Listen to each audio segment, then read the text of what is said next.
ปูปล่อยบ่อสวยๆมาเอาไปเลยครับนี่รวมไปให้หมดนะครับโอ้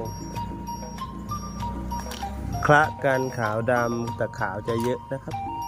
รวมไปให้หมดไซส์ใหญ่ๆ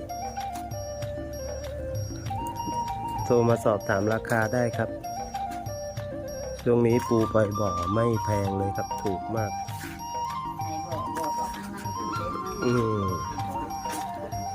คล้ายตัวใหญ่ๆแบบนี้ใส่ไปให้หมดนะครับไม่แยกเป็นปูอ่อนใหญ่อะไรนะครับเล็กสุดประมาณนี้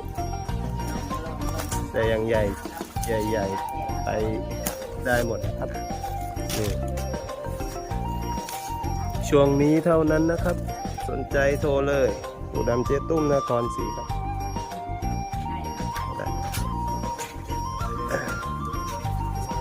มีอีก